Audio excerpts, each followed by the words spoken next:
Hey there folks, welcome back to the My Business Launch Secrets YouTube channel. I hope you're all doing well today. Once again, very late / very early in the morning for me, about 1:30 in the a.m. today. I did not intend to pushing my bedtime later and later, but that's just working out today. I guess did have an issue with one of our kids this evening. Every new day is a new adventure, right? But younger kid got into the vitamins and decided to just chow down on tons of vitamins, which is not great. Vitamins in moderation, good. Vitamins in extreme excess, not so great. So got my wife freaking out about whether or not her kid's going to die, and just having to keep watch on her, make sure she doesn't have any symptoms of, I guess, iron over exposure or something. Like iron maybe could cause some problems, I guess. I don't know. But nevertheless, she's fine. But had to take care of things there, and then once all the kids got to bed and everything, had to just take care of a few typical personal things, pay some bills, look over the finances, all that fun stuff of being an adulting. And then I hadn't even uploaded the video that I recorded last night yet, so I dropped that into this new sweet TIMEBOLT software again that I talked about yesterday, and did the quick edits. I made a few quick minor tweaks to what it does automatically for you. Rendered that out, uploaded it. And yeah, super impressed. So impressed that I signed up for their affiliate program. So if you don't already have a video editor, or you're tired of using something that's super fancy just to do pretty basic edits, then go check out TIMEBOLT, because if you're doing relatively, you don't need to do a lot of fancy editing and whatnot, then this is a extremely valuable tool to help do a lot of editing, even if you do need to drop it into another program like DaVinci Resolve or Final Cut Pro or whatever the case is. You can directly output from TIMEBOLT into those formats if you so desire, like for overlaying text and some things that TIMEBOLT does not do. But, for purposes of these types of videos where just sharing information and maybe you haven't, fully scripted out what you're saying, so you're going to have a lot of pauses and filler words that you just will naturally use in your speech. This can help you get rid of all those instantly and look and sound like you are doing things a lot better from a production point of view. Excuse me. So yeah, frankly, I don't know why they're not more widely kind of advertised or whatever. Maybe there's already other tools like that out there that I just don't know about, because I'm not really actively even searching for those kinds of tools. Again, I just sort of happened on it when I was watching another YouTube creator talk about how they do what they do.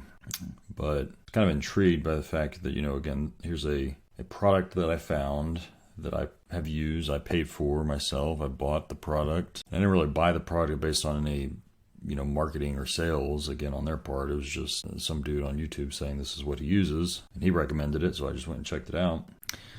And as soon as I knew, it did the main thing that was taking me so much time to do when I was editing a podcast, I was just like, well, yeah, this is kind of like a no-brainer, obviously, that it's not very expensive, and I should just buy it and save myself a ton of time. And then I was thinking and then I saw at least that they, have this affiliate program that you can sign up for.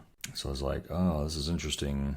Because again, I've thought about affiliate marketing in terms of online business, which is what we're talking about on this channel. And there's different reasons I didn't go down that path, which I've talked about in some of my older videos. But one of the reasons, maybe I did talk about this, but I forget. One of the reasons was that a lot of the products I was finding to do affiliate marketing for just really suck ass. They're just kind of terrible products. And even though I guess some people in the world are buying them, because if you go to clickbank.com, which has a lot of these types of affiliate programs, affiliate offers, they supposedly give you stats saying that, they are making money. Maybe that's true, but it's none of them really appealed to me in terms of things I was really passionate about. Thus, how was I going to be able to properly market them, etc., when I didn't really believe in the product. But again, this is a software that, again, I think is very valuable for a lot of beginners that want to create content, but they don't want to become video editors, or at least not very detailed, complex video editing, and they don't want to have to go hire somebody to do some relatively basic things. This kind of fills that niche right there of, it's an affordable, I would say, kind of entry level type of program software. And even they do, you can pay monthly, and I forget what it was, maybe $10 a month or something, or you can pay for a year at a time, which was like $100. That's what I did. But then you can even just get a lifetime deal for $250, which I think I might actually just write them back and see if I can just kind of swap out. They'll credit me the $100 I already paid to get the $250, because, again, assuming they just don't go out of business and the software just stops working, I don't see I would ever have a reason that I would not be using this, unless, again, I just stop making content at some point, which if I want to, what my plans are to start up this whole online business and make this become my full-time gig at some point, I don't think there's any time in the near future that I'm not going to be making content. So I'm sure I will be using it for at least the 2.5 years that I would take to kind of recoup my cost of getting the lifetime version, and then after that it's kind of like free in a sense. So anyway, so I did that. I signed up for an affiliate program. The link is down below in the description. Feel free to use that if you are so inclined. Go check it out. Again, there's even a free version of it. I did not mention that. Obviously it has, restrictions, limitations, whatever on it, which are described on the website, which again, link is down below. So, yeah, I was kind of playing around with that a little bit more today. And then I was tweaking a resume because I'm considering making a job change in my day job, which is a whole story unto itself. But suffice it to say, I guess it should be obvious I'm starting this whole online business thing because I ideally want to be able to quit my job because it's not my passion really. And so that, I guess, tells you something about my, enthusiasm about my current position. But on one hand, I kind of tell myself, I should just, keep what I got. It's a good job overall. It pays well and has good benefits and all that good stuff. So, just deal with the frustrations, which frankly aren't like terrible things that I have to deal with at work, but just things that really annoy me and piss me off throughout the day. So you could argue I'd just stick with that. Obviously we're trying to make $1 million in a year. That's what this whole channel is about, right? So if I were able to accomplish that task and in some sort of a sustainable business model, then that means I would be at a point likely that I could quit my job. And so no matter what kind of job I was in at that point, I would just be quitting anyway. So again, if I think I can do that, maybe it won't take me a year to get to that point, but even if it's 2, 3, 4 years down the line, that I reach that point, that's not, too far in the future. So again, why not just stick with what I got? I guess anything I've learned over the past, 3 years or so, since kind of like 2019 timeframe, so pre-pandemic, was when I definitely had more of a mental shift in terms of recognizing my own value to employers, just broadly speaking, in the workforce, whatever, and recognizing that the only way I will ever be able to change the circumstance that I'm in, I guess you could say, in a particular job, the only way I can make significant changes to my salary are by making significant changes to my job. And that means having to put myself out there in terms of applying for other jobs and just at least, even just to see if you get any response at all. When I'd made a big push, I guess, in the 2019 timeframe for looking for a new job, I probably put out 20 or some applications, resumes or whatever, to all different types of jobs. Well, similar jobs, but all different, obviously different companies. And, frankly, I didn't get any response on a lot of those, but a few of them I did get a response, and of those few that, I got through the, multiple rounds of interviews and ended up getting 3 different offers, 2 from the same company, just different positions, and 1 from a different company. And even I remember going through the interviews for those positions, which for me at the time, the positions that I was applying for were very, not very different from the work I had been doing previously, but were definitely a shift what I had been doing. I could say I've got kind of related experience to whatever this position is about, but it's not as though I have been doing that thing you're asking for specifically for the past 10 years. And so, yes, it should be an easy sell for you to hire me to take that one. So in all those cases, I guess you could say the employer was taking a certain amount of risk by hiring me, because in some regards I didn't have, again, that specific direct experience doing what that job entailed. Again, what I learned though, by the fact that, again, I was getting multiple offers for these types of positions, where frankly I would say, again, there was a lot in any of those positions. There was going to be a lot that I was going to have to learn coming into the job day one, just because there was a lot they were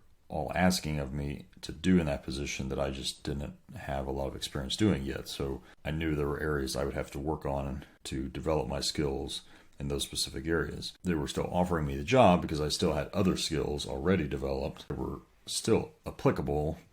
It's just I was maybe missing a few others. But again, they didn't view that as being a significant detriment to that would say, oh yeah, this guy we don't think he's the right fit for this role.